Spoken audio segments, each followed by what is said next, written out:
கர்த்தருடைய பரிசுத்த நாமம் மகிமைப்படுவதாக.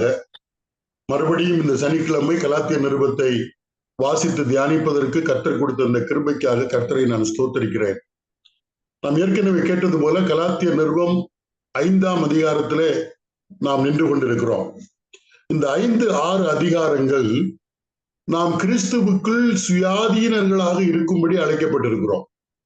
நாம் அடிமைகள் கிடையாது. இது சுயாதீனம் என்று சொல்லுகிறப்ப 5ஆம் அதிகாரம் 1ஆம் வசனம், ஆனபடியினாலே நீங்கள் மறுபடியும் அடிமைத்தனத்தின் முகத்தடிக்கு உட்படாமல் கிறிஸ்து நமக்கு உண்டாக்கின சுயாதீன நிலைமையில நிலை கொண்டிருங்கள்.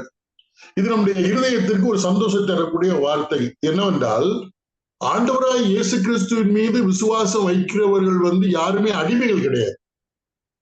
நாம் எதற்குமே அடிமைப்படக்கூடாது. இதை நாம் புரிந்து கொள்ள வேண்டும். அடிமைகள் அல்ல, மாறாக சுயாதீனர்கள். ஆண்டவராய் இயேசு கிறிஸ்து நம்மை சுயாதீனத்திற்கே அழைத்தார். இப்ப கர்த்தர் கூட நீங்கள் என்னத்தில் கண்டிப்பாக வர வேண்டும் என்பதல்ல, வருத்தப்பட்டு பார சுமக்கிறவர்களே நீங்கள் எல்லாரும் என்னிடத்தில் வாருங்கள், நான் உங்களுக்கு இளைப்பாறுதல் தருவேன். அப்படிதான் அழைக்கிறாரு தவிர நீங்க கண்டிப்பா என்கிட்ட வரணும் அப்படின்னு எங்க அழைப்பது கிடையாது. வாசற்படியில் நின்று தட்டக்கூடியவர் தான். நம்மை சுயாதீனத்துக்கு அழைத்தார், நம்மை அடிமைப்படுத்துவதற்கு அழைக்கவில்லை. அதனால வேத புத்தகத்தில் சொல்லப்பட்டிருக்கிறது, கர்த்தருடைய பிள்ளைகள் யாருக்கும் நாம் அடிமைப்பட்டு விடக்கூடாது. எந்த சட்டத்திற்கோ எந்த திட்டத்திற்கோ எந்த மனிதனுக்கோ நாம் அடிமையாகக்கூடாது. ஏனென்றால் ஆண்டவர் தம்முடைய சுய ரத்தத்தினாலே நம்மை விலைக்கு வாங்கிவிட்டார்.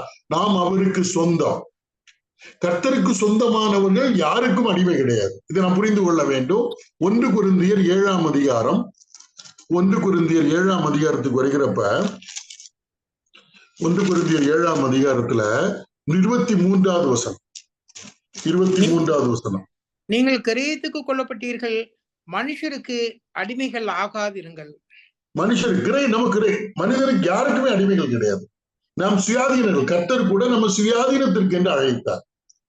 இந்த சுயாதீனம் என்கிறது நம்முடைய வாழ்வில் செயல்பட வேண்டும் என்றால், அன்பு எங்கே இருக்கிறதோ அங்கேதான் இந்த சுயாதீன பிரமாணம் செயல்பட முடியும். இது நாம் புரிந்திருக்க வேண்டும். நான் ஏற்கனவே யாத்திராகமம் 20ஆம் அதிகாரத்திலே ஒரு 21ஆம் அதிகாரம் நினைக்கிறேன், அதுல உள்ள ஒரு நிகழ்ச்சியை சொன்னேன். இந்த எபிரேயர்கள், அதாவது யூதர்கள், எபிரேயர்கள் ஒருவரை வேலைக்கு அமர்த்தி கொண்டால் அடிமைத்தனமாக 6 வருடம் வேலை செய்ய வேண்டும். 7வது வருடம் அவர்களை ரிலீஸ் பண்ணி விட்டுறணும். அப்படி ரிலீஸ் பண்ணுகிற வேளையில அந்த மனிதன், நான் என்னுடைய எஜமானையும் என்னுடைய பெண் ஜாதியையும் என்னுடைய பிள்ளைகளிடத்தும் அன்பு கூறுகிறேன் என்று சொல்லி மனப்பூர்வமாக அந்த எஜமானை சேவிக்க தன்னை ஒப்பு கொடுத்தால் அவனை நீதிபதி, அதாவது நீதிமன்றத்திற்கு கொண்டு போய் அவனுடைய காதுகளில் துளையிட வேண்டும். அது முதல் அவன் அடிமை அல்ல. அவன் மனப்பூர்வமாக சுயாதீனமாக எஜமானை சேவிக்க வருகிறான். அவன் அடிமையே கிடையாது, அன்பின் நிமித்தம். அப்ப சுயாதீனம் செயல்பட வேண்டும் என்றால் அடிப்படையில் அன்பு இருக்க வேண்டும். இது நாம் புரிந்து கொள்ள வேண்டும். கிறிஸ்தவ வாழ்க்கை என்பது ஒரு அடிமைத்தனத்து வாழ்க்கை கிடையாது. அன்பின் அடிப்படையிலே கர்த்தருக்கு, கர்த்தருடைய வார்த்தைக்கு கீழ்ப்படுகிறது. இதெல்லாம் புரிந்து கொள்ள வேண்டும். அங்கு பயத்திற்கு இடம் கிடையாது. அதனாலதான் கலாத்தியர் 6ஆம் அதிகாரம் நீங்க பாத்தீங்கன்னா என்ன சொல்லப்பட்டிருக்கு பாருங்க, 6வது வசனம், கிறிஸ்து இயேசுவினிடத்தில் விருத்த சேதனம் இல்லாமை ஒன்றுக்கும் உதவாது, அன்பினால் கிரியை செய்கிற விசுவாசமே உதவும். இப்ப சுயாதீனத்திற்கு அழைக்கப்பட்டவர்கள் என்று சொன்னால் அவர்கள் கர்த்தர் மீது கொண்டுள்ள அன்பினாலே அவருக்கு கீழ்ப்படுகிறது. தேவனுக்கு கீழ்ப்படிவது என்பது அவர்களுக்கு பாரமாக இருக்காது. நாம் யாரிடத்தில் அன்பு கூறுகிறோமோ அந்த நபர் நமக்கு ஒரு வேலையை செய்ய சொல்வாரேயானால் அன்பின் நிமித்தம் அவருக்கு செய்வது நமக்கு வேதனையாக இருக்காது. சந்தோஷத்தோட மன மகிழ்ச்சியோட நாம் செய்வோம். அப்படிப்பட்ட கிறிஸ்தவ வாழ்க்கை தான் சுயாதீனம் உள்ள கிறிஸ்தவ வாழ்க்கை. இப்படிப்பட்ட சுயாதீனத்திற்கு தான் கர்த்தர் அழைத்தார். பவுல் சொல்லுவாரு, கிறிஸ்துவின் அன்பு என்னை நெருக்கி ஏவுகிறது அப்படிம்பார். அதிகமாக அவர் ஊழியம் செய்கிறார். அந்த ஊழியம் அவருக்கு பாரமாக தெரியவில்லை. ஆண்டவருடைய வார்த்தைக்கு கீழ்ப்படிவது அவருக்கு பாரமாக தெரியவில்லை. ஏனென்று சொன்னால் கிறிஸ்துவின் அன்பு அவரை நெருக்கியது. அதுதான் இந்த சுயாதீனத்துக்கு அழைக்கப்படுதல் என்பது. இதுதான் கிறிஸ்தவ வாழ்க்கை. இதை கொலாத்தியர்கள் புரிந்து கொள்ள முடியவில்லை. அநேக கிறிஸ்தவர்கள் கூட புரிந்து கொள்ள முடியவில்லை. கிறிஸ்தவ வாழ்க்கையை, விசுவாச வாழ்க்கையை ஒரு அடிமைத்தன வாழ்க்கையை போல இன்றைக்கும் வாழ்ந்து கொண்டிருக்கிறார்கள், நடத்தி கொண்டிருக்கிறார்கள். பிறர்களையும் அடிமைகளாகவே நடத்துகிறார். இப்ப அடுத்த நீங்க வந்தீங்கன்னா இந்த 5ஆம் அதிகாரத்துல 13வது வசனம் கொஞ்சம் தெளிவா சொல்லுது பாருங்க. சகோதரரே, நீங்கள் சுயாதீனத்திற்கு அழைக்கப்பட்டீர்கள். வாசிங்க. சகோதரரே, நீங்கள் சுயாதீனத்திற்கு அழைக்கப்பட்டீர்கள். இந்த சுயாதீனத்தை நீங்கள் மாம்சத்திற்கு ஏதுவாக அனுசரியாமல் அன்பினாலே ஒருவருக்கொருவர் ஊழியம் செய்யுங்கள். அப்ப சுயாதீனத்தை அன்பினாலே ஒருவருக்கு ஒரு ஊழியம் செய்வதன் மூலம் காண்பிக்க வேண்டும். அதான் சுயாதீனம். இப்ப 10 கற்பனை இருக்கிறது பழைய ஏற்பாட்டுல. ஆண்டவர் சொல்றாரு, திருடக்கூடாது, பொய் சொல்லக்கூடாது, களவு செய்யக்கூடாது, விபச்சாரம் செய்யக்கூடாது. இது பயந்து கீழ்ப்படியலாம். பயந்து கீழ்ப்படித ஒரு பிரயோஜனம் கிடையாது. ஆனால் சுயாதீனத்திற்கு அழைக்கப்பட்ட நாம் இந்த பிரமாணங்களை அன்பினாலே நிறைவேற்றினோம். இதுதான் சுயாதீனம். எல்லாமே அப்படிதான். அன்பினால் கிரியை செய்கிற விசுவாசம் தான் உதவும். அப்ப சுயாதீன பிரமாணம் என்பது அன்பினாலே தேவனுக்கு கீழ்ப்படிவது. அடிமை கிடையாது. மனமும் அன்பினாலே, கர்த்தர் மேல் உள்ள அன்பினாலே கர்த்தருடைய வார்த்தைக்கு கீழ்ப்படிவது, கர்த்தருடைய கட்டளை நம்முடைய வாழ்க்கையில கை கொள்வது. அதுதான் சுயாதீன பிரமாணம், கிறிஸ்து அழைத்த சுயாதீனம். இதெல்லாம் புரிந்திருக்கிறேன். நம்முடைய ஜெபமாக இருக்கலாம், நம்முடைய வேத படிப்பாக இருக்கலாம், நம்முடைய சபை கூடுதலாக இருக்கலாம், நாம் செய்கிற கர்த்தருடைய ஊழியமாக இருக்கலாம். எல்லாமே கர்த்தர் மேலுள்ள அன்பினாலே செய்கிறப்ப நாம் சுயாதீனமாக செய்கிறோம். எந்த விதமான மன கஷ்டமும் இல்லாமல் செய்கிறோம். இதை புரிந்திருக்கிறேன். அப்ப சுயாதீனத்தினாலே, அன்பினாலே ஒருவருக்கு ஒருவர் ஊழியம் செய்யுங்கள் சொல்லிட்டு 14வது வசனத்துல அன்புதான் நியாயப்பிரமாணத்தினுடைய நிறைவேறுதல். வேத வசனங்களை அன்பினாலே கை கொள்ள வேண்டும், கீழ்ப்படிய வேண்டும் என்று சொல்லுகிறார். 14வது வசனம் படிக்கலாம் பாருங்க. உன்னிடத்திலே நீ அன்பு கூறுவது போல பிறனிடத்திலும் அன்பு கூறுவாயாக என்கிற இந்த ஒரே வார்த்தையிலே நியாயப்பிரமாணம் முழுவதும் நிறைவேறும். இதை ஏற்கனவே நான் வாசித்தோம். இப்ப களவு செய்யாதிருப்பாயாக, பொய் சாட்சி சொல்லாதிருப்பாயாக, விபச்சாரம் செய்யாதிருப்பாயாக, பிறர் பொருளை இச்சியாதிருப்பாயாக என்பது பிரமாணம். இதை எப்படி நிறைவேற்ற முடியும்? நான் என்னிடத்தில் அன்பு கூறுவது போல பிறரிடத்தில் அன்பு கூறுகிறப்ப அவருடைய பொருளை திருட மாட்டேன், அவருடைய பொருளை இச்சிக்க மாட்டேன், அவருக்கு விரோதமாக பொய் சாட்சி சொல்ல மாட்டேன், அவருக்கு எதிராக விபச்சாரம் செய்ய மாட்டேன். இதெல்லாம் அந்த நபர் மீது அன்பு கூறுகிறதுனால. இது எனக்கு கஷ்டமா இல்லை. நான் அன்பு கூறுகிறதுனால இவைகளை எல்லாம் நிறைவேற்றி விடுகிறேன். இது ஆண்டவர் சொன்னாரு, கீழ்ப்படிஞ்சுதான் ஆகணும். நான் பிரமாணத்துக்கு அடிமைப்பட்டவன் அல்ல. இப்ப அன்பினாலே நான் சுயாதீனமாக மன விருப்பத்தோடு நான் கீழ்ப்படுகிறேன். இதான் சுயாதீன பிரமாணம். கர்த்தர் நம்மை சுயாதீனத்திற்கு என்றுதான் அழைத்தார். இதை ஞாபகத்திலே வைத்திருக்க வேண்டும். அநேகருக்கு கிறிஸ்தவ வாழ்க்கை அடிமைத்தன வாழ்க்கை ஆகிவிட்டது. இது என்ன வாழ்க்கை? ஏன் அடிமைத்தனம் ஆச்சுன்னா இந்த சுயாதீனம், அன்பினால் வரக்கூடிய சுயாதீனம் இல்லாமல் போய்விட்டது. யாக்கோபு எழுதின நிருபத்தை படித்து பாருங்க. யாக்கோபு எழுதின நிருபம் 2ஆம் அதிகாரத்தை இருக்குங்க. யாக்கோபு எழுதின நிருபம் 2ஆம் அதிகாரம். யாக்கோபு 2ஆம் அதிகாரத்துக்கு வருகிறப்ப அங்கே ஒரு வசனம் இருக்கிறது. யாக்கோபு 2ஆம் அதிகாரம் 12, 13. சுயாதீன பிரமாணத்தினால் நியாய தீர்ப்பு அடைய போகிறவர்களாய் அதற்கு ஏற்றபடி பேசி அதற்கு ஏற்றபடி செய்யுங்கள். ஏனென்றால் இரக்கம் செய்யாதவனுக்கு இரக்கமில்லாத நியாய தீர்ப்பு கிடைக்கும். நியாய தீர்ப்புக்கு முன்பாக இரக்கம் மேன்மை பாராட்டும். சுயாதீன பிரமாணத்தினாலே நியாய தீர்ப்பு அடைய போகிறவர்கள் நம்ம எல்லாம் கர்த்தருக்கு முன்பாக நிற்கிறப்ப அன்பினாலே நாம் செய்த செயல்களுக்கு தான் ரிவார்டு கிடைக்கும். நான் இப்ப ஊழியம் செய்யறேன்னு வைங்களேன். ஊழியம் செய்கிறதுனால எனக்கு ரிவார்டு கிடைக்காது. அந்த ஊழியத்தை கர்த்தர் மேலுள்ள அன்பினாலே, இல்லாட்டா நான் யாருக்கு ஊழியம் செய்கிறேனோ அந்த நபர்கள் மேலுள்ள அன்பினாலே செய்தால்தான் எனக்கு பயன் உண்டு. அதான் அன்பினாலே கிரியை செய்கிற விசுவாசம் தான் உதவும் சொல்றது. அன்பினால் செய்யப்படாதது, அன்புனால் நான் தூண்டப்பட்டு செய்யாததெல்லாம் தேவ சமூகத்துல எனக்கு எந்த விதமான பயனை கொண்டு வராது. ஆண்டவர் கணக்கிட மாட்டோம். அன்பினால் செய்வதை கணக்கிடப்படும். அதுதான் சுயாதீன பிரமாணம். அதனாலதான் கர்த்தர் வருகிறது வரையில் நம்ம பொறுமையா இருக்கணும். இப்ப நான் செய்கிற ஊழியத்தை சில பேர் புகழலாம், நல்லா ஊழியம் செய்யறாங்கன்னு சொல்லலாம். ஆனா கர்த்தருடைய சமூகத்துல போய் நிக்கிறப்ப என்னுடைய நோக்கத்தை அவர் விசாரிப்பார். நான் எந்த நோக்கத்தின் அடிப்படையில இந்த ஊழியத்தை செய்தேன்? அப்ப கர்த்தர் மேலுள்ள அன்பினாலே நான் இழுக்கப்பட்டு கவரப்பட்டு செய்தால் எனக்கு கர்த்தராலே புகழ்ச்சி உண்டு, மற்றபடி புகழ்ச்சி கிடையாது. அதனாலதான் சுயாதீன பிரமாணத்தினாலே நியாய தீர்ப்படைய போகிறவர்கள் அன்பு, அதான் ரொம்ப முக்கியம். நான் 30 வருஷமா ஊழியம் செய்யறேன், 32 வருஷமா எவ்வளவு கஷ்டப்பட்டு ஊழியம் செய்தேன், வேற வழி இல்லாம வேற எந்த முகாந்திரம் இல்லாம ஊழியம் ஒரு பிரயோஜனம் கிடையாது. அன்பினாலே நாம் எந்தெந்த ஊழியங்களை செய்தோமோ அதற்கு மட்டும்தான் நமக்கு ரிவார்ட், மற்றது கிடையாது. இப்ப படிங்க யாக்கோபு 1ஆம் அதிகாரத்துல 25வது வசனம். சுயாதீன பிரமாணமாகிய பூரண பிரமாணத்தை விட்டு பார்த்து. இது என்னது? அன்பின் பிரமாணம் தான் பூரண பிரமாணம். அன்பு இல்லை என்றால் எதுவுமே பூரணப்படாது. எனக்கு தீர்க்க தரிசனம் வராம இருக்கலாம், இல்லாவிட்டால் விசுவாசம் மலையை பெயர்க்கத்தக்க விசுவாசம் இருக்கலாம்.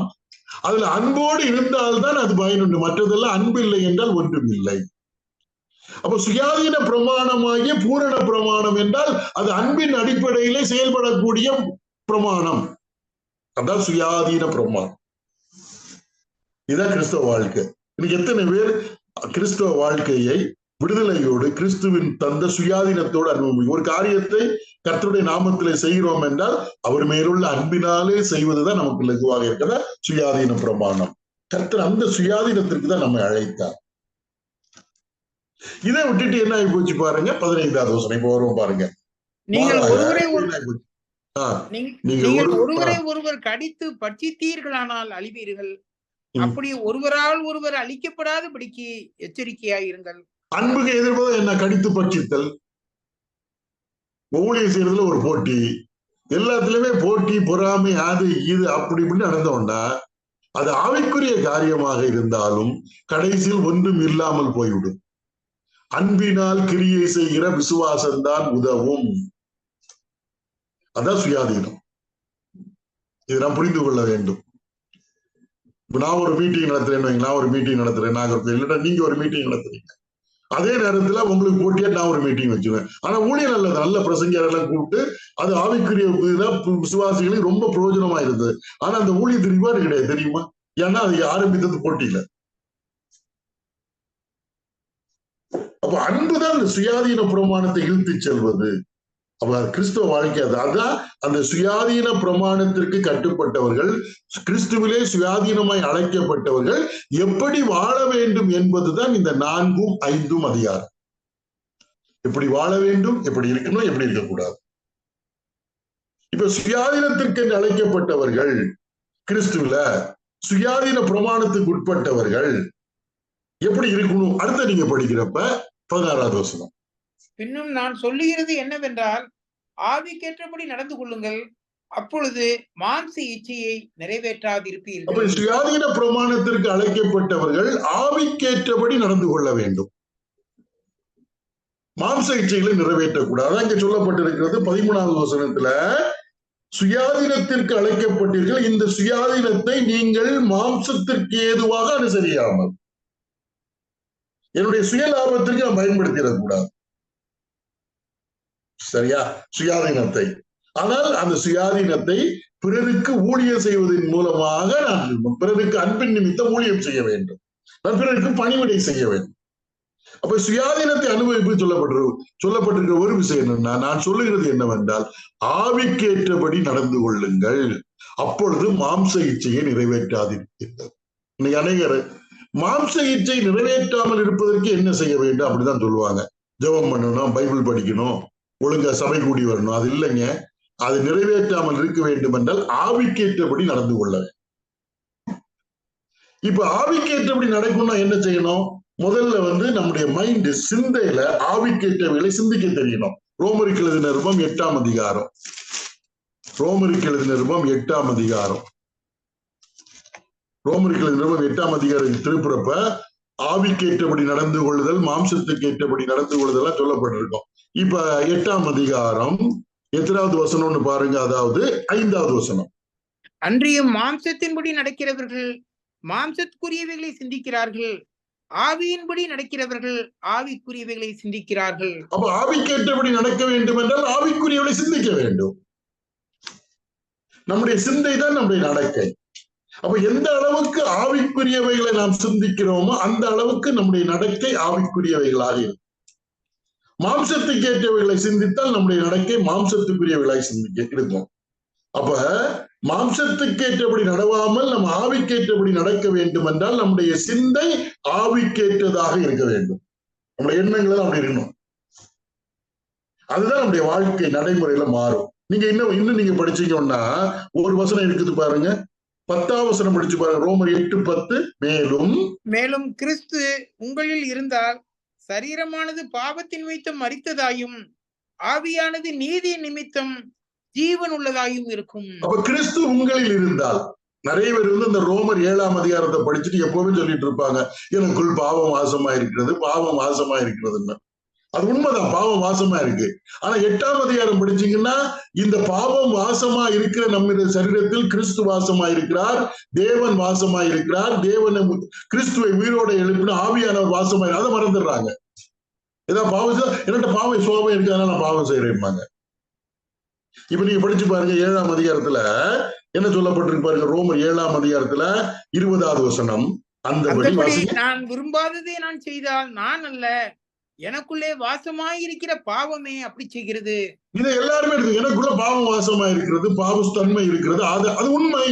ஆனால் 8ஆம் அதிகாரம் எதுன்னு சொல்லப்பட்ட பாவம் வாசமா இருக்கிற இந்த சரீரத்துல நம்ம ஆவிக்குரியவர்களாக எப்படி நடப்பது, தேவனுக்கு பிரியமாக எப்படி நடப்பது என்று யாரெல்லாம் வாசமா இருக்க வச்சிருக்காரு பாருங்க. இப்ப 8ஆம் அதிகாரம் பாருங்க, 9வது வசனம். தேவனுடைய ஆவி உங்களில் வாசமாயிருந்தால் அவர் பாவவாசமாய் தேவனுடைய ஆவி உங்களில் வாசமாயிருந்தால் நீங்கள் மாம்சத்துக்கு உட்பட்டவர்களாயிராமல் ஆவிக்குட்பட்டவர்களாய் இருப்பீர்கள். அடுத்தது நீங்க படிச்சு பாருங்க 10வது வசனம். மேலும் கிறிஸ்து உங்களில் இருந்தால், கிறிஸ்து உங்களில் இருந்தால் ஆவி ஜீவன் பெற்றதாக இருக்கு. கிறிஸ்து எனக்குள்ள இருக்கிறாரு, தேவனுடைய ஆவி எனக்குள்ள இருக்கிறது. அப்புறம் நீங்க படிச்சீங்கன்னா 11வது வசனம். அன்றியும் இயேசுவை மரித்தோரிலிருந்து எழுப்பினவருடைய ஆவி உங்களில் வாசமாய் இருந்தால், இயேசுவை உயிரோட எழுப்பினவருடைய ஆவி உங்களில் வாசம். 3 பரிசுத்த ஆவியானவர், கிறிஸ்து, அப்புறம் பாருங்க தேவன் எல்லாம் வாசமா இருக்கிறாங்க. நம்ம அந்த பாவத்தை இதெல்லாம் இவர்களை எல்லாம் நாம் பயன்படுத்தாமல் எனக்குள்ள பாவம் வாசமா இருந்து அதனால அதை செய்ய முடியுமா? 7ஆம் அதிகாரத்தை படிச்சு அப்படியே நிறைய பிரசங்கிமாரெல்லாம் அப்படிதான் சொல்லுவாங்க. 8ஆம் அதிகாரம் படிக்கிறப்ப தெரியுது, அங்க ஒரு பாவம், இந்த பாவம் வாசமா, இங்க தேவன் வாசமா இருக்கிற, கிறிஸ்து வாசமா இருக்கிறார், கிறிஸ்துவை உயிரோட எழுப்பின தேவனுடைய ஆவி வாசமா இருக்கிறார். இதெல்லாம் நம்ம படிக்கிறப்ப எவ்வளவு ஆச்சரியமா இருக்குது. எதற்கு தந்திருக்கிறார்? இந்த பாவத்தை மேற்கொண்டு ஆவியின்படி நடப்பதற்கு தான் இவர்களை கர்த்தர் நமக்குள்ளே வாசம் பண்ண வைத்திருக்கிறார். அப்ப கிறிஸ்துவில் இருக்கக்கூடிய சுயாதீனத்தை நம்ம அனுபவிக்கணும்னா ஆவியில் நடக்க வேண்டும். அதான் இங்க சொல்ல போய் பின்னும் நான் சொல்லுகிறது என்னவென்றால், ஆவிக்கேற்றபடி நடந்து கொள்ளுங்கள், அப்பொழுது மாம்ச இச்சையை நம்முடைய விருப்பம் ஆவிக்கேற்றபடி நடந்து கொள்ள வேண்டும். அதற்கு ஆவிக்கேற்றவைகளை நாம் சிந்திக்க வேண்டும். இன்னொரு வசனம் படிச்சு பாருங்க, 25வது வசனம், கலாத்தியர் 5:25. நாம் ஆவியினாலே பிழைத்திருந்தால் ஆவிக்கேற்றபடி நடக்கவும் கடவோம். அப்ப ஆவியினாலே பிழைத்தால் ஆவிக்கேற்றபடி நடக்க கடத்தான் ஆகணும். இப்ப ரோமர் 8ஆம் அதிகாரத்துல வருகிறப்ப கிறிஸ்து நம்மில் வாசமா இருக்கிறப்ப, ரோமர் 8ஆம் அதிகாரம் இப்ப பார்த்தீங்களா, அதுல ஒரு வசனம் இருக்குது பாருங்க. ரோமர் 8ஆம் அதிகாரம், ரோமர் 8ஆம் அதிகாரத்துல வருகிறப்ப இங்க என்ன சொல்லப்பட்டிருக்கிறது பாருங்கள், 10வது வசனம். கிறிஸ்து உங்களில் இருந்தால் சரீரமானது படிங்க. சரீரமானது பாவத்தின் நிமித்தம் மரித்ததாயும் ஆவியானது நீதியின் நிமித்தம் ஜீவன் உள்ளதாயும் இருக்கும். ஆவியானது உயிர் உள்ளதா இருக்கிறது. அப்ப உயிரோடு இருக்கக்கூடிய ஆவி, ஜீவனோடு இருக்கக்கூடிய ஆவியினாலே நாம் வாழ்க்கை நடத்தணும். சரீரம் மரித்து கிடக்கும். இன்னொரு இடத்துல ஒரு பாருங்க, இந்த ஆவியை கொண்டு என்ன செய்யணும்? ரோமர் 8ஆம் அதிகாரத்துல 13வது வசனம். மாம்சத்தின்படி பிழைத்தால் சாவீர்கள், ஆவியினாலே சரீரத்தின் செய்கைகளை அழித்தால் பிழைப்பீர்கள். ஆவியினாலே மாம்ச செய்கைகளை, சரீரத்தின் செய்கைகளை அழிக்க வேண்டும். அதுக்கு ஆவிக்குதான் பலன் இருக்கு. எனக்கு இப்ப மாம்சத்துக்குரிய எண்ணம் வருகிறதுன்னு வைங்களேன், அந்த மாம்சத்துக்குரிய எண்ணத்தை அழிப்பதற்கு ஆவியில அந்த அந்த ஆவியானவர் எனக்கு இருக்கு. அதை சொல்லப்படுது ஆவியால் நடத்தப்படுதல். அது ரொம்ப முக்கியம். அதை அழிக்கணும். உடனே அழிச்சிடலாம், பிடிச்சிடலாம், ஒன்றும் பிரச்சனை ஒண்ணும் கிடையாது. ஆனா அநேகர் என்ன செய்வாங்கன்னா, யோவான் ரோமர் 7 நான் பாவத்தில் இருக்கிற பாவம் எனக்குள்ள வாசமா இருக்கு. எஸ், அது ஆவியானவர் இருக்கிறார். கிறிஸ்துவை உயிரோட எழுப்பின ஆவியானவர் இருக்கிறார். கிறிஸ்து எனக்குள்ள இருக்கிறார். தேவன் எனக்குள்ள இருக்கிறார். அப்ப இவங்களுக்கு எல்லாம் ஒரு வேலை இல்லையா? பாவத்தை விட இவர்கள் பலம் குறைந்தவர்களா? இல்லையே. பாவத்தை சிலுவையிலே கொண்டவர் கர்த்தராய் இயேசு கிறிஸ்து. பாவத்தை தம்முடைய சரீரத்தில் ஆக்கினைக்குள்ளாக தீர்த்த கர்த்தராய் இயேசு கிறிஸ்து எனக்குள்ள இருக்கிறப்ப எனக்குள் வாசமா இருக்கக்கூடிய பாவத்தை எப்படி நான் ஆள விடுவது? விடக்கூடாது. அதை நம்ம சேலஞ்சா எடுத்துடணும். இதான் சொல்லப்பட்டிருக்கிறது. அதான் இங்க சொல்லப்பட்டிருக்கிற அந்த விஷயம் கலாத்தியர்ல வருகிறப்ப நான் சொல்லுகிறது என்னவென்றால், ஆவிக்கேற்றபடி நடந்து கொள்ளுங்கள், அப்பொழுது மாம்ச இச்சையை நிறைவேற்றாதிருக்கிறது. ஆனா ஒரு போராட்டம் உள்ள இருக்குது. என்ன போராட்டம் பாருங்க, 17வது வசனம். மாம்சம் ஆவிக்கு விரோதமாகவும் ஆவி மாம்சத்துக்கு விரோதமாகவும் இச்சிக்கிறது. நீங்கள் செய்ய வேண்டும் என்று இருக்கிறவர்களை செய்யாதபடிக்கு இவைகள் ஒன்றுக்கொன்று விரோதமாய் இருக்கிறது. நம்ம செய்ய வேண்டியதை செய்யாமல் இருப்பதற்கு, செய்ய விரும்புவதை செய்யாமல் இருப்பதற்கு போராட்டம் இருக்கு. ஆனால் இந்த போராட்டத்தை மேற்கொள்வதற்கு தான் ரோமர் 8ஆம் அதிகாரத்துல நமக்குள்ளே தேவன் இருக்கிறார், பரிசுத்த ஆவியானவர் இருக்கிறார், இயேசு கிறிஸ்து இருக்கிறார். இவர்களை கொண்டு நாம் மேற்கொள்ள வேண்டும். மாம்சத்தை மேற்கொண்டு ஆவியிலே நடக்க கற்றுக்கொள்ள வேண்டும். அது நடைமுறை வாழ்க்கையில வரும். இதை நாம் புரிந்திருக்க வேண்டும். இவன் மாம்சத்தின் கிரியைகள் என்ன? இந்த மாம்சத்திற்கேற்றபடி நடவாமல் ஆவிக்கேற்றபடி நடந்து கொள்ளுங்கன்னு சொல்லியிருக்குல்ல. அப்ப மாம்சத்துக்கு ஏற்றபடி நடத்தல் என்றால் என்ன அப்படின்னா, மாம்சத்தினுடைய வெளிப்பாடு. நான் மாம்சத்தின்படி நடக்கிறேன் என்று சொன்னால் என்னுடைய செயல்கள் எப்படி இருக்கும், என்னென்ன குணாதிசயங்கள் என்னில் வெளிப்படும். நான் மாம்சத்துக்குரியகளை சிந்தித்தால் என்னுடைய வாழ்க்கையில இவைகள் வெளிப்படும். அதான் மாம்சத்தின் கிரியைகள். 19வது வசனம். மாம்சத்தின் கிரியைகள் வெளியரங்கமாக 18வது வசனம் படிங்க. ஆவியினாலே நடத்தப்படுவீர்களானால் நீங்கள் நியாயப்பிரமாணத்திற்கு கீழ்ப்பட்டவர்கள் அல்ல. அதாவது நியாயப்பிரமாணத்துக்கு நம்ம அடிமைகள் கிடையாது. ஆனால் சுயாதீன பிரமாணத்தின்படி நம்ம அன்பினாலே அவைகளை இப்பொழுது நிறைவேற்றுகிறோம். நம்ம அடிமை கிடையாது. ஞாபகத்துல வைங்க. ஆண்டவராய் இயேசு கிறிஸ்து நம்மை மீட்டுக் கொண்டாரா நம்ம இதுக்குமே அடிமை கிடையாதுங்க. எந்த பிரமாணமும் நம்மை கட்டுப்படுத்த முடியாது. ஒரே ஒரு பிரமாணம், அன்பின் பிரமாணம். அதான் சுயாதீனம், மன விருப்பத்தோடு. ஆண்டவர் சொன்னா நான் கீழ்ப்படுகிறேன் என்பதல்ல. ஆண்டவர் மீது நான் கொண்டிருக்கிற அன்பின் நிமித்தம் நான் கீழ்ப்படுகிறேன்னா அது என்னுடைய சுயாதீனமாக மாறிவிடுகிறது. யாரும் என்ன அடிமையாளர் சொல்ல முடியும்? நியாயப்பிரமாணம் ரவிக்குமார் நீ என்னுடைய அடிமைன்னு சொல்ல முடியாது. நான் உங்களுக்கு அடிமை கிடையாது. கிறிஸ்துவின் மூலமாக நியாயப்பிரமாணத்திற்கு நான் செத்து போய்விட்டேன். ஆனால் இப்பொழுது கிறிஸ்துவின் மீது வைத்திருக்கிற அன்பின் நிமித்தமாக 10 கற்பனைகளை என்னுடைய வாழ்க்கையில நான் நிறைவேற்றி கொண்டிருக்கிறேன். அன்பு நியாயப்பிரமாணத்தின் நிறைவேறுதல் ஒழிய நாம் நிறைவேற்றக்கூடியவர்களை ஒழிய அடிமைகள் கிடையாது.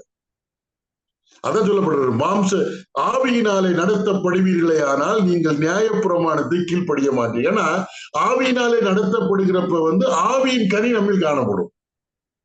இந்த ஆவியின் கனிகள் நீங்க படிச்சீங்கன்னா நியாயப்பிரமாணத்தை எல்லாம் நிறைவேற்ற ரொம்ப ஈஸி இல்ல. அதான் ஒரு பெரிய ஒரு இது. இப்ப படிங்க, மாம்சத்தின் கிரியைகள் அதல்ல. 19வது வசனம். மாம்சத்தின் கிரியைகள் வெளியரங்கமாய் இருக்கின்றன. அவை அவன விபச்சாரம், வேசித்தனம், அசுத்தம், காமவிகாரம், விக்கிரகாராதனை, பில்லி சூனியம், பகைகள், விரோதங்கள், வைராக்கியங்கள், கோபங்கள், சண்டைகள், பிரிவினைகள், மார்க்க பேதங்கள், பொறாமைகள், கொலைகள், வெறிகள், களியாட்டுகள் முதலானவைகளே. இப்படிப்பட்டவைகளை செய்கிறவர்கள் தேவனுடைய ராஜ்யத்தை சுதந்திரிப்பது இல்லை என்று முன்னே நான் சொன்னது போல இப்போதும் உங்களுக்கு சொல்லுகிறேன். சரி, இது மாம்சத்தின் கிரியைகள். இதை செய்கிறவர்கள் தேவனுடைய ராஜ்யத்தில் சுதந்திரிப்பதில்லை. இப்ப இயேசு கிறிஸ்துவை ஏற்றுக்கொண்ட பிறகு இந்த கிரியைகளையே ஒருவன் செய்து கொண்டிருந்தால், அப்ப இயேசு கிறிஸ்துவை ஏற்றுக்கொண்ட பிறகு நம்ம மாம்சத்துக்குரியவர்களாக இருப்பதை விட அதிலிருந்து ஆவிக்குரியவர்களாக மாற வேண்டும். நம்முடைய வாழ்க்கையை ஆவியானவர் நடத்த வேண்டும், ஆவியினாலே நடக்க வேண்டும். அதுதான் பிராக்டிகல் லைஃப். மாம்சத்துக்குரியவர்கள் இருக்கிறார்கள் அப்படின்னு சொல்லிட்டு கூடாது. நம்ம ஆவிக்குரியவர்களாக மாற வேண்டும். கொரிந்திய சபையை பற்றி சொல்றப்ப நீங்கள் மாம்சத்துக்குரியவர்கள். ஏனென்று சொன்னால் உங்கள்கிட்ட வாக்குவாதம் உண்டு, பொறாமை உண்டு. சிலர் பவுலை சார்ந்தவன் என்றும், சிலர் அப்பல்லோவை சார்ந்தவன் என்றும், சிலர் கேபாவை சார்ந்தவன் என்றும் சொல்கிறதுனாலே நீங்கள் மாம்சத்துக்குரியவர்கள், கிறிஸ்துவுக்கு குழந்தைகள் என்று சொல்லுகிறார். அவங்க அடுத்த ஸ்டெப்புக்கு போகணும். ஆவிக்குரியவர்களாக மாற வேண்டும் என்றால் ஆவிக்குரியவைகளை சிந்திக்க வேண்டும். அதான் ரொம்ப ரொம்ப முக்கியம். இப்ப ஆவியினாலே நம்ம நடத்தப்படுவோமே ஆனால் ஆவியின் கனி நம்மில் காணப்படும். அதான் அடுத்த வசனம் சொல்ல 22வது வசனம். ஆவியின் கனியோ அன்பு, சந்தோஷம், சமாதானம், நீடிய பொறுமை, தயவு, நற்குணம், விசுவாசம், சாந்தம், இச்சையடக்கம், இப்படிப்பட்டவைகளுக்கு விரோதமான பிரமாணம் ஒன்றுமில்லை. ஒன்றுமே கிடையாது. இவைகள் இருந்தது என்றால் இதுக்கு விரோதமான பிரமாணம் ஒண்ணுமே கிடையாது. இவைகள் காணப்படுமானால் நாம் கொலை செய்ய மாட்டோம், களவு செய்ய மாட்டோம், பிறர் உள்ள இச்சிக்க மாட்டோம். இந்த 10 கற்பனை இருக்குல்ல, அதனுடைய விளக்கம் தான் பைபிள் முழுதும் வருகிறது. எல்லாத்தையும் நேர்த்தியா இருக்கும். இவைகள் ஆவியின் கனி. ஆவியின் கனி என்பது என்ன? நற்குணங்கள். ஆவியின் கனி என்பது நற்குணங்கள். இது ஞாபகத்தில் வைத்திருக்கிறேன். எபேசியருக்கு 5ஆம் அதிகாரம் 9வது வசனம். எபேசியர் 5ஆம் அதிகாரம் 9வது வசனம். ஆவியின் கனி சகல நற்குணத்திலும் நீதியிலும் உண்மையிலும் விளங்கும். அப்ப ஆவியின் கனி என்பது சகல நற்குணம். இப்ப நம்ம கனி உள்ள விசுவாசி அப்படின்னா என்ன அர்த்தம்? சகல நற்குணமும் அடங்கிய விசுவாசின்னு அர்த்தம். ஆவியின் கனி சகல நற்குணமும் நீதியும் உண்மையும். ஆவியின் கனி தான் ஆவியின் கனி. அப்புறம் நம்ம செய்யக்கூடிய நற்கிரியைகள் கனி. கொலோசியர் 1ஆம் அதிகாரம் 10ஆம் வசனம் படிச்சு பாருங்க. கொலோசியர் 1ஆம் அதிகாரம் 10வது வசனம். சகலவித நற்கிரியைகளும் ஆகிய கனிகளை தந்து சகலவிதமான நற்கிரியையும் கனியாக இருக்கிறது. சகலவித நற்கிரியை கனிகள். அப்ப நற்குணங்களும் நற்கிரியைகளும் தான் கனிகள். ஞாபகத்தில் வைத்திருக்க வேண்டும். ஆனா இதை வற்புறுத்துக்கு போல நிறைய பேர் என்ன சொல்லுவா, கனின்னா என்ன? நான் ஆண்டவராக இயேசு கிறிஸ்துவை ஏற்றுக்கொண்ட இன்னொருத்தரை கொண்டு வரதான் கனி கொண்டு வந்தேன்னு அர்த்தம்.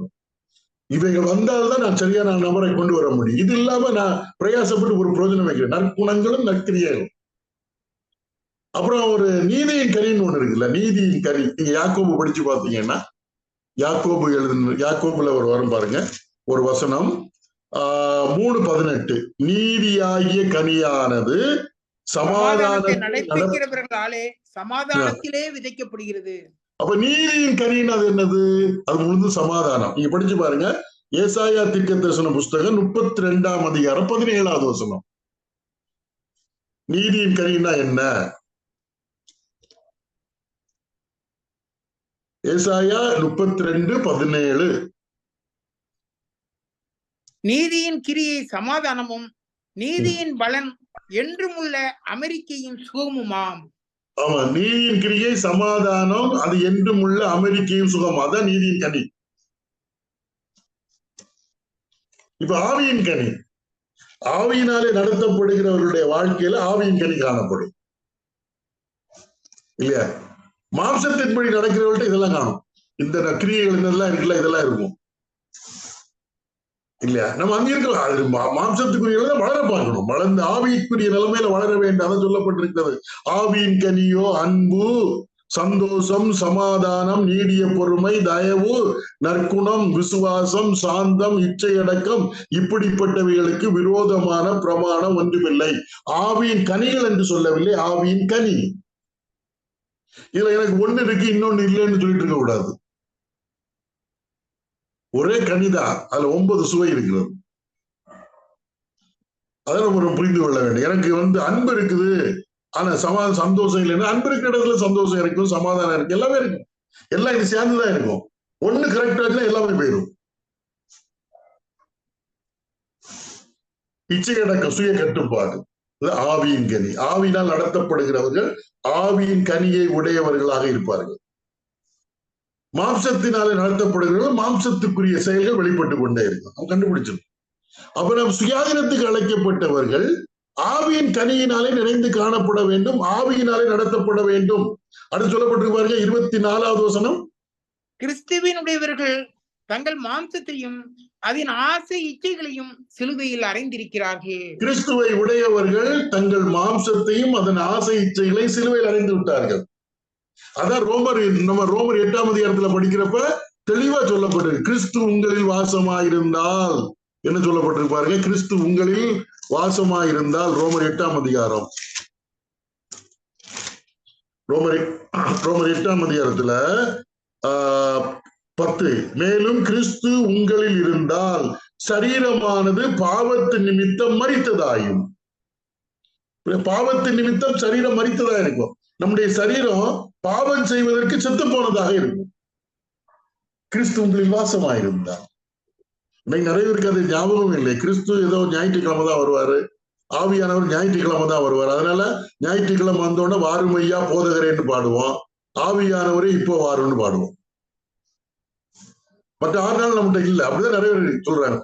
அதாவது தங்களுடைய பாடல்கள் மூலமாக தாங்கள் எதை விசுவாசிக்கிறார் என்பதை வெளிப்படுத்துகிறாங்க. ஆவியானவர்கள் போயிட்டாரு, கிறிஸ்து இடத்தில் இல்லை. கிறிஸ்து நம்மில் வாசமாயிருந்தார். கிறிஸ்துவை உடையவர்கள், கிறிஸ்துவுக்கு சொந்தமானவர்கள், கிறிஸ்து நம்மில் வாசமாயிருந்தால் சரீரமானது பாவத்து நிமித்தம் செத்ததாக இருக்கும். இப்ப நான் ஒரு தப்பு பண்றேன்னு வைங்களேன். இப்ப என்னுடைய ஆசிரியரோ நான் மதிக்கக்கூடிய ஒருவரோ வர்றாருன்னா உடனே அந்த தப்பை நான் செய்யாமல் இருந்து என்ன வர்றாரு, இந்த தவறை இப்ப செய்யக்கூடாது அப்படின்னு நினைக்கிறேன். ஏன்? நான் மதிக்க தகுந்த ஒருத்தர் வர்றாரு. இப்ப கிறிஸ்து எனக்குள்ள இருக்கிறார். நான் மதிக்க தகுந்தவரை விட மேலான ஆண்டவர். அப்ப எப்படி இருக்கணும்? என்னுடைய சரீரம் பாவத்துக்கு செத்துதான் இருக்கணும். ஏன்னா கிறிஸ்து இருக்கிறார் என்னோட. அதுக்கு எனக்குள் வாசம் பண்ணுகிற பாவம் தான் சொல்லிட்டு போயிடக்கூடாது. கிறிஸ்து என்னில் வாசமா இருக்கிறார். ஒரு சாதாரணமான மனிதனை பார்த்து அவருக்கு பிடிக்காத ஒரு காரியத்தை, இல்லாட்ட மனிதன் விரும்பாத ஒரு காரியத்தை நான் செய்வதாக இருந்தால் அதை நிறுத்தி வைக்கிறேன். மனிதன் போன பிறகுதான் நான் செய்வேன். அப்படி என்றால் கிறிஸ்து என்னில் வாசமா இருந்தால் என்னுடைய சரீரம் பாவத்திற்கு செத்ததா இருக்கும். அந்த உணர்வு இல்ல, ஆண்டவர் எனக்குள்ள இருக்கிறார், நான் இதை செய்யக்கூடாதுங்க. ரொம்ப முக்கியம். அதான் கிறிஸ்துவை உடையவர்கள் தங்கள் மாம்சத்தையும் அதன் ஆசை இச்சைகளையும் சிலுவையில் அறைந்திருக்கிறார்கள். இல்லையா? மாம்சத்தின்னா அதன் ஆசை இச்சை மேல சொல்லப்பட்டதெல்லாம் சிலுவையில் அடைஞ்சிட்டாங்க. ஏற்கனவே அவங்களாம் செத்து போச்சு. 25வது வசனம். நாம் ஆவியினாலே பிழைத்திருந்தால் ஆவியேற்றபடி நடக்கவும் கடவோம். நாம் ஆவியினாலே பிழைத்திருந்தால் ஏற்கனவே அவங்க பார்த்துட்டோம். கிறிஸ்து நம்மில் இருந்தால் மாம்சம் செத்ததா இருக்கும், ஆவியோ ஜீவன் பெற்றதா இருக்கிறாரு ரோமர்ல படிச்சோம். அப்ப ஜீவன் பெற்ற ஆவியினாலே நாம் நடத்தப்பட வேண்டும். ஆவியானவர், ஏன்னா கிறிஸ்து நமக்குள்ள இருக்கிறப்ப ஆவியானவர் ஆவி ஜீவன் பெற்று விட்டது. அப்ப அந்த ஜீவனை கொண்டு நம்முடைய வாழ்க்கையை நடத்துவதுதான் ஆவிக்குரிய வாழ்க்கை. ஆவி ஜீவனை பெற்றது, என்னை கண்ட்ரோல் பண்றது ஆவி. ஆவியால் நடத்தப்படுதல். சரீரம் பாவத்துக்கு செத்துதான் இருக்கும். இது ரொம்ப ரொம்ப முக்கியம். இதெல்லாம் விசுவாசிக்க வேண்டும். முதல்ல இதுக்கு முயற்சி எல்லாம் தேவையில்லை. அதான் கிறிஸ்து இயேசுவில் உள்ள சுயாதீனம் ரொம்ப ரொம்ப முக்கியங்க. சுயாதீனம், கிறிஸ்து இயேசுவிலே சுயாதீனத்தை அனுபவிக்கிறவர்கள் இதை விசுவாசிப்பது மட்டுமல்ல, தங்களுடைய வாழ்க்கையில ஒரு பரிசுத்தமான வாழ்க்கைக்கு நேராக செல்வது அவருக்கு ரொம்ப லகுவாக இருக்கும். ஆவிக்குரிய வாழ்க்கை நடத்துறதுக்கு அடிமைகளா இருக்கிறவர்களுக்கு தான் கஷ்டமா இருக்கும்.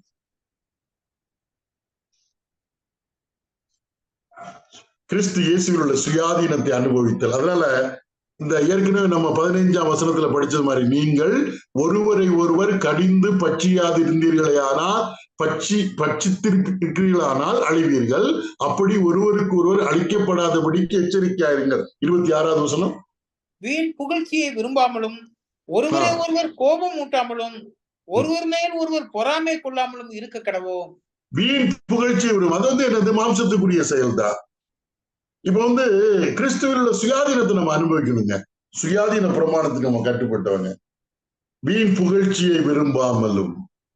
அந்த காலத்துல என்ன பண்ணுவாங்கன்னா, அந்த யூத போதகர்கள் என்ன பண்ணுவாங்கன்னா, எல்லாரையும் கம்பல் பண்ணுவாங்க, நீ விருத்த சேனம் பண்ணாதான் ரட்சிக்கப்படுவேன்னு.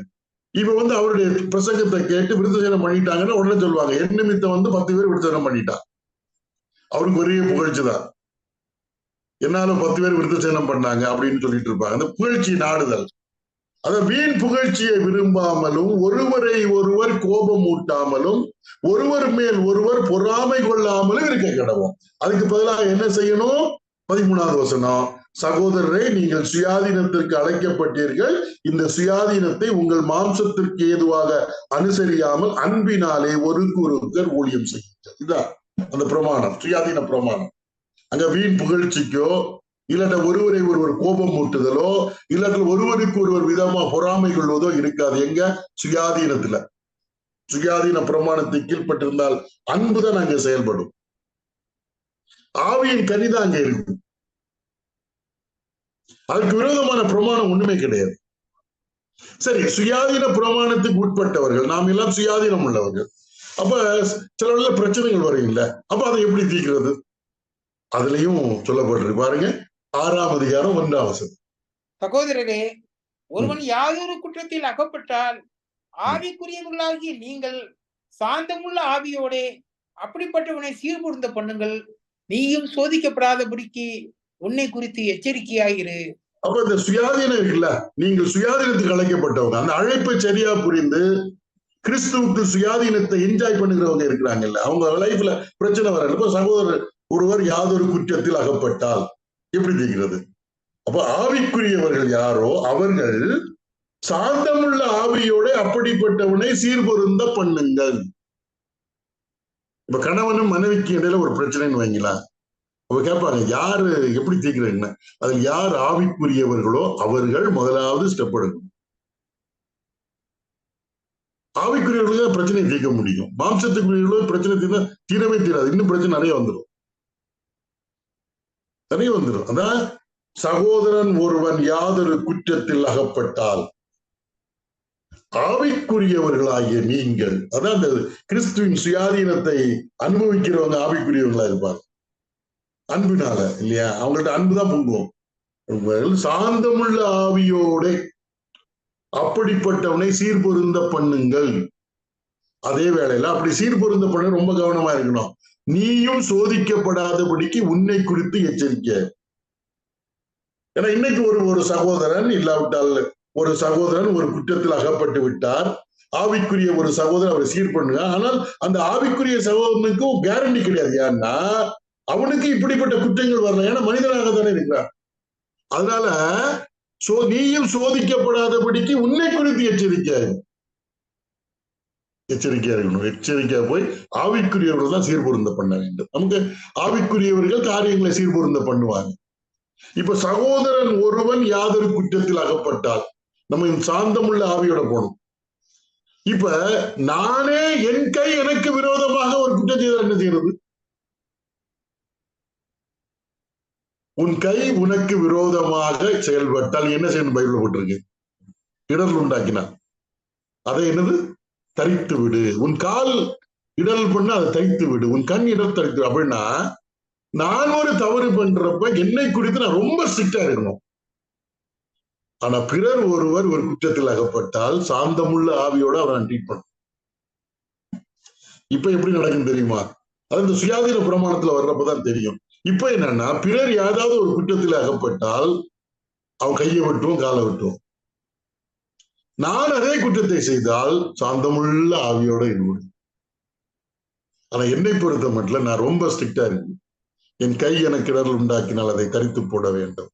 என் கால் இடர்கள் உண்டாக்கினால் அதை தரித்து போட வேண்டும். என் கண் இடர்கள் உண்டாக்கினால் தரித்து போட வேண்டும். ஆனால் பிறர் ஒருத்தர் ஒருவருக்கு ஒரு குற்றம் சொல்ல ஒரு குற்றத்தில் அகப்பட்டு விட்டால் சாந்தமுள்ள ஆவியோடே அவன் தனித்திருக்கையில் பேச வேண்டும். அதுதான் அந்த கிறிஸ்துவனுடைய சுயாதீன அந்த பிரமாணத்துக்குள்ள இருக்கிறது. சுயாதீனத்தை அனுபவிக்கும். ரொம்ப ஆச்சரியமா இருக்கு இல்லையா? இங்க ரோமர்ல இப்படி சொல்லப்பட்டிருக்கு. சரி, ரோமர் 15ஆம் அதிகாரம் 1-3 வரை உள்ள வசனம். ரோமர் 15ஆம் அதிகாரம் 1-3 வரை உள்ள வசனம். அன்றியும் பலமுள்ளவர்களாகிய நாம் நமக்கே பிரியமாய் நடவாமல் பலவீனருடைய பலவீனங்களை தாங்க வேண்டும். நாம் நமக்கே பிரியமாய் நடவாமல் பலவீனம் உள்ளவருடைய பலவீனங்களை தாங்க வேண்டும். நம்ம ஒவ்வொருவனும் பிறனுடைய பக்தி விருத்திக்கு ஏதுவான நன்மை உண்டாகும்படி அவனுக்கு பிரியமாய் நடக்க கடவன். பிறனுடைய பக்தி விருத்திக்கு ஏதுவாக பிரியம் உண்டாகும்படி நடக்க வேண்டும். அடுத்த கிறிஸ்துவை பற்றி போட்டிருக்க அடுத்த வசனம். கிறிஸ்துவும் தமக்கே பிரியமாய் நடவாமல் உம்மை நிந்திக்கிறவருடைய நிந்தைகள் என்மேல் விழுந்தது என்று எழுதியிருக்கிறபடியே நடந்தார். அத கிறிஸ்துவனுடைய சுயாதீனத்தை அனுபவிக்கிறவர்கள் எப்படி நடக்கணும் சொல்லப்படுது. பிறருடைய பக்தி விருத்தி ரொம்ப ரொம்ப முக்கியம். அதான் சகோதரரே, ஒருவன் யாதொரு குற்றத்தில் அகப்பட்டால் ஆவிக்குரியவர்களாகிய நீங்கள் சாந்தமுள்ள ஆவியோட அப்படிப்பட்டவனை சீர்பொருந்த பண்ணுங்கள், நீயும் சோதிக்கப்படாதபடிக்கு உன்னை குறித்து எச்சரிக்கையாய். கிறிஸ்துவனுடைய சுயாதீனம் சாந்தமுள்ள ஆவியோடு அவனை சீர்படுத்த வேண்டும், சீர்பொருந்த பண்ணுங்கள் அப்படின்னு போடப்பட்டு ஆவியோட. அடுத்து நம்ம ஏற்கனவே ரோமர்ல படிச்ச மாதிரி இங்க 2வது வசனம் வருது பாருங்க. ஒருவர் பாரத்தை ஒருவர் சுமந்து இப்படியே கிறிஸ்துவனுடைய பிரமாணத்தை நிறைவேற்றுங்கள். இப்படியே கிறிஸ்துவனுடைய பிரமாணத்தை நிறைவேற்றுங்கள். கிறிஸ்துவனுடைய பிரமாணம் என்ன என்பதை பார்த்தோம் இல்லையா? அதான் அந்த 5, 13, 14 அன்பின் பிரமாணம். உன்னத்தில் நீ அன்பு கூறுவது போல பிறரிடத்தில் அன்பு கூறு. பிரமாணம் முழுவதும் நிறைவேற்றிடலாம். கிறிஸ்துவின் பிரமாணம் அன்பின் பிரமாணம். ஒருவர் பாரத்தை ஒருவர் சுமந்து இப்படியே கிறிஸ்துவனுடைய பிரமாணத்தை நிறைவேற்றுங்கள் இல்லையா?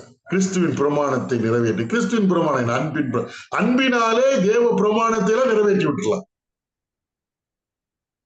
அது சந்தேகமே கிடையாது. சந்தேகம் ரொம்ப எளிது. அது ரொம்ப விடுதலையோட நம்ம செய்யலாம். அடுத்து சொல்றாரு, இப்ப இடையில சில நெகட்டிவான பாயிண்ட்ஸ் எனக்கு சொல்றாரு. இப்ப படிச்சு பாருங்க 3வது வசனம். ஒருவன் தான் ஒன்றுமில்லாதிருந்தும் தன்னை ஒரு பொருட்டென்று எண்ணினால் தன்னைத்தானே வஞ்சிக்கிறவனாவான். அப்ப சிலவங்களுக்கு என்னன்னா, இதெல்லாம் விட்டுட்டு அந்த இந்த போதகர்கள்ட்ட எப்படி இருந்தது, ஒருவன் தான் ஒன்றும் இல்லாதிருந்தும் தன்னை ஒரு பொருட்டென்று எண்ணினால் தன்னைத்தானே வஞ்சிக்கிறான். தானே ஒருவன் ஏமாற்றுவது எப்படி? நான் என்னை ஏமாற்றிக் கொள்வதனால் நான் ஒன்றும் இல்லை, ஆனால் என்னை ஒரு பொருட்டாக நானே எண்ணிக்கொள்கிறேன். அப்படி என்றால் என்னை நானே ஏமாற்றிக் கொள்கிறேன் இல்லையா? 1 கொரிந்தியர் 8:2 1 கொரிந்தியர் 8:2 ஒருவன் தான் ஏதேனும் ஒன்றை அறிந்தவன் என்று எண்ணிக்கொள்வான், ஆனால் ஒன்றையும் அறிய வேண்டிய பிரகாரமாக அவன் இன்னும் அறியவில்லை. இங்கு சொல்லப்பட்டிருக்கிறது, ஒருவன் தான் ஒன்றும் இல்லாதிருந்தும் தன்னை ஒரு பொருட்டென்று எண்ணுதல். ஒரு சின்ன ஒரு தன்னை பற்றி உள்ள ஒரு இது பண்ணிடுவான், ஒண்ணு நான் பெரிய ஆள் அப்படின்னு. அங்க ஒண்ணும் தெரியாதவன் எனக்கு ஏதோ தெரியும்னு நினைச்சா அவனுக்கு ஒண்ணும் தெரிந்த அறிய வேண்டிய பிரகாரம் அறியவில்லைன்னு அர்த்தம். இதெல்லாம் ரொம்ப கவனமான. இப்ப கிறிஸ்துவ சுயாதீனத்தை இது பண்றவங்க இதை அவாய்ட் பண்ண வேண்டும், சுயாதீனத்தை அனுபவிக்கிறவர்கள் இல்லையா? ரோமர் 12ஆம் அதிகாரம் நினைக்கிறேன். ஒரு வசனம் எடுக்க பார்க்கலாம். ரோமர்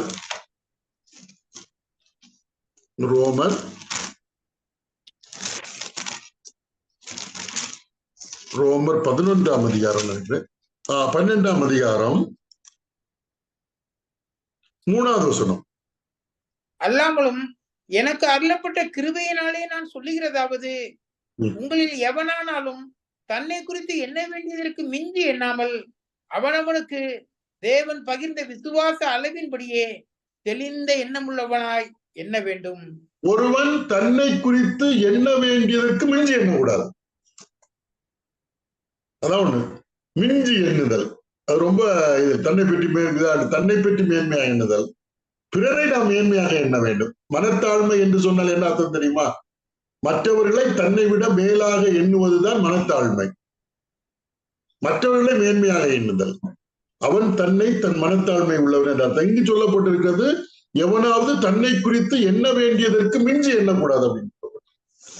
இங்கே கலாத்தியர்ல என்ன சொல்லப்பட்டிருக்கிறது என்றால், ஒருவன் தான் ஒன்றுமில்லாதிருந்து தன்னை ஒரு பொருட்டென்று எண்ணினால் தன்னைத்தானே வஞ்சிக்கிறவனாயிருக்கிறான். ஒன்றும் இல்லை. இப்ப சங்கீதக்காரன் தாவீதுக்கு நல்ல ஒரு குணம் இருக்கு. அவர் என்ன சொல்லுவார் அப்படின்னா, இந்த 131ஆம் சங்கீதம் படிங்க. 131. தாவீது எவ்வளவு பெரிய ராஜா. அவர் என்ன சொல்றாரு பாருங்க. 131ஆம் சங்கீதம்.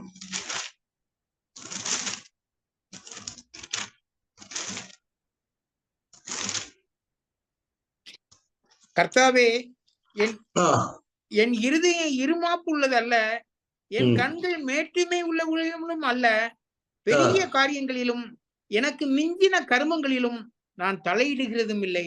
அவ்வளவு யாரு சொல்றா? தாவீதுடைய சங்கீதங்க.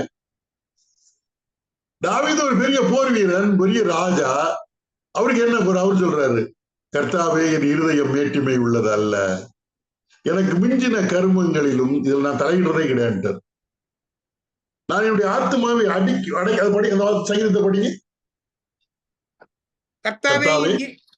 கர்த்தாவே என் இருதயம் இருமாப்புள்ளது அல்ல, என் கண்கள் மேட்டுமை உள்ளவைகளும் அல்ல, பெரிய காரியங்களிலும் எனக்கு மிஞ்சின கர்மங்களிலும் நான் தலையிடுகிறதும் இல்லை. தலையிடுகிறது இல்லை என்கிறார். அதான் அந்த மிஞ்சின என்ன, அவருக்கு அந்த லிமிட் தெரியுது இல்ல. அது ஆவிக்குரிய வாழ்க்கை. கிறிஸ்துவ அந்த சுயாதீனம் இருக்கிறப்ப தெரியும் நம்முடைய இதுதான் மிஞ்சின கர்மங்களை தலையிடுது. ரவிக்குமார், உங்க இருக்கிற திறமைக்கு நீங்க எங்கேயா இருக்கணும் அப்படின்னு கேட்பாங்க. இப்படியா இருக்கணும், இப்படியா ஊழியம் செய்யணும், அந்த ஊழியம் செய்யணும், இங்க ஊழியம் செய்யணும், அப்படி இப்படின்பாங்க. மிஞ்சின கர்மங்களை தலையிடக்கூடாது. நம்ம கர்த்தர் தந்திருக்கிற அந்த அளவின்படி அளவை நாம் புரிந்து கொள்ள வேண்டும். தேவ மனிதர்கள் எல்லாம் அதை புரிந்து கொண்டார்கள். அப்போஸ்தலனாகிய பவுல் சொல்றாரு, எங்களை குறித்து எழுதி இருக்கிறதற்கு மிஞ்சி நீங்கள் ஒன்றும் எண்ண வேண்டாம் என்று. எழுதி இருக்கிறதுக்கு மிஞ்சி எண்ணாதீங்க அப்படின்னு சொல்லுவார். கொரிந்தியர்ல தான் அவர் எழுதுவார்.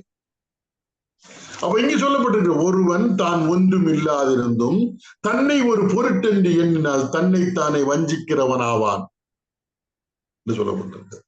இப்ப கிறிஸ்துவுக்குள்ள அந்த சுயாதீனத்தில் அழைக்கப்பட்டவர்கள், அந்த சுயாதீனத்தை அனுபவிக்கிறவர்கள் எப்படி இருக்கணும்? அடுத்த வசனம் படிக்கலாம் பாருங்க. 4வது வசனம். அவனவன் தன் தன் சுயக்கிரியை சோதித்து பார்க்க கடவன், அப்பொழுது மற்றவனை பார்க்கும் போதல்ல தன்னையே பார்க்கும் போது மேன்மை பாராட்ட அவனுக்கு இடம் உண்டாகும். நம்முடைய ஒரு டெண்டன்சி என்ன அப்படின்னா, அடுத்த ஆட்களை சோதித்து பார்த்தல், பிறரை சோதித்து பார்த்தல், அவங்களையே ஆராய்ந்து பண்ணிட்டு இருப்போம்.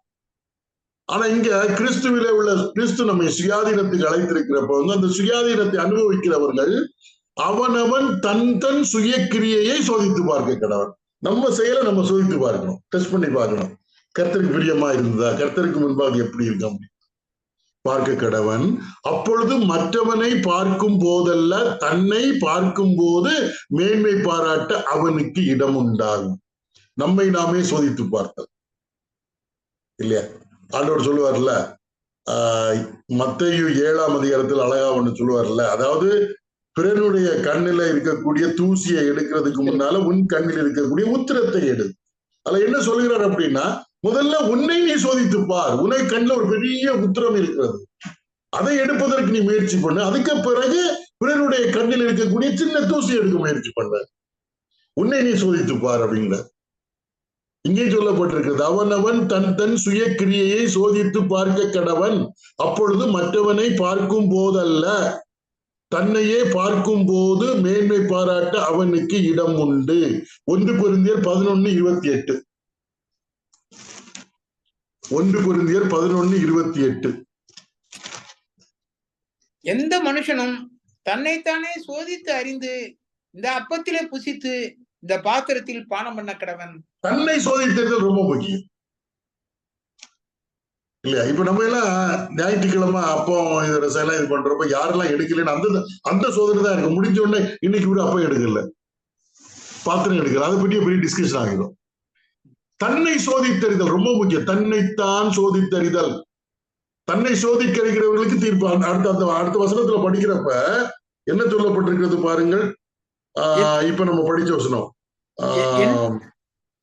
இப்ப நம்ம படிச்சல 11வது அதிகாரத்துல 28. எந்த மனுஷனும் தன்னைத்தான் சோதித்தறிந்து இந்த அப்பத்தில் புசித்து இந்த பாத்திரத்தில் பானம் பண்ண கடவன் இல்லையா? அடுத்து 31. நம்மை நாமே நிதானித்து அறிந்தால் நாம் நியாயம் தீர்க்கப்படுவோம். நம்மை நம்ம டெஸ்ட் பண்ணி பார்க்கணும், நம்முடைய வாழ்க்கையை கர்த்தருக்கு முன்பா.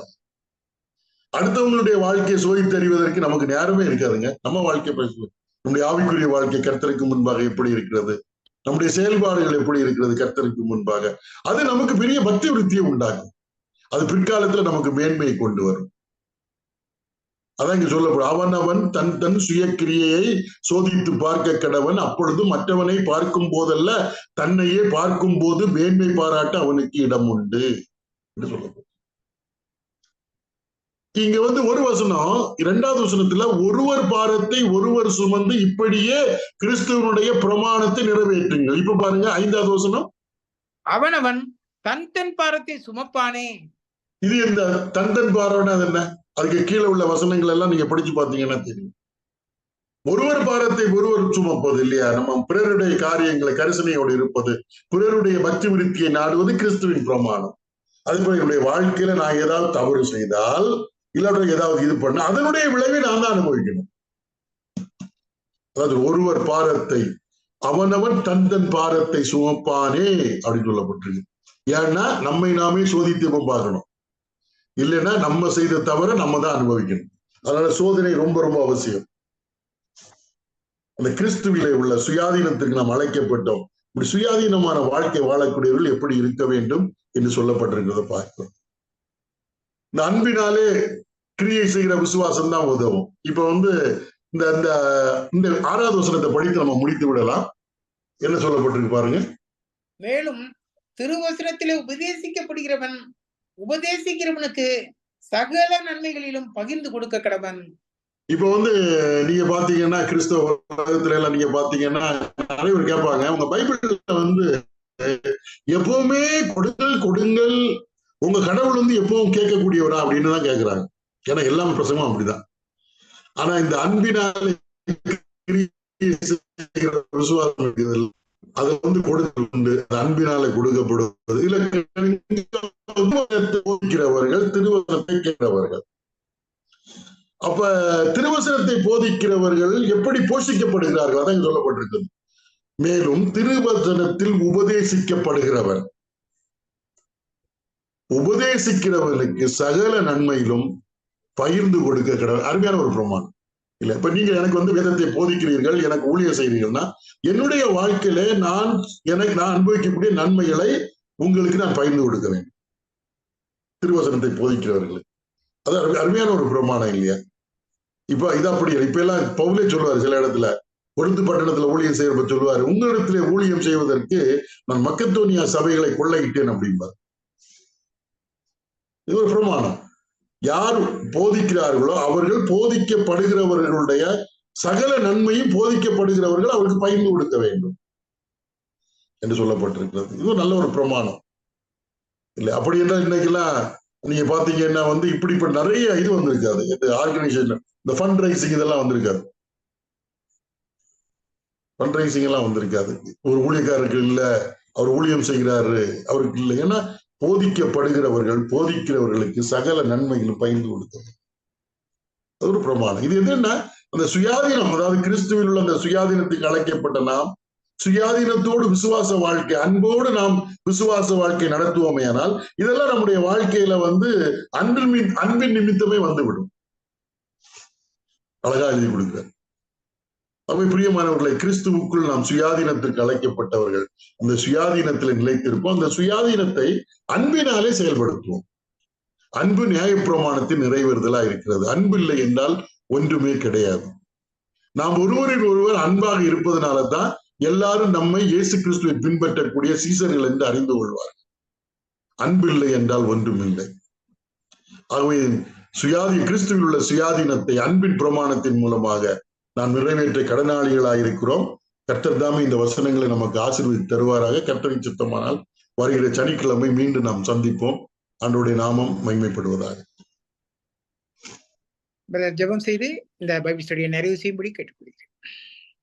எங்களை கிருபையாய் நேசிக்கிற அன்பின் பிதாவே, இந்த அருமையான வேலைக்காக நாங்கள் உண்மை நன்றியோடு ஸ்தோத்தரிக்கிறோம், துதிக்கிறோம். கர்த்தாவே, உங்களுடைய வசனத்தை படிக்கிற வேளையிலே நாங்கள் எங்களை நாங்களே சோதித்து பார்ப்பதற்கு, பரீட்சை பார்ப்பதற்கு ஒரு நல்ல ஒரு சந்தர்ப்பம்.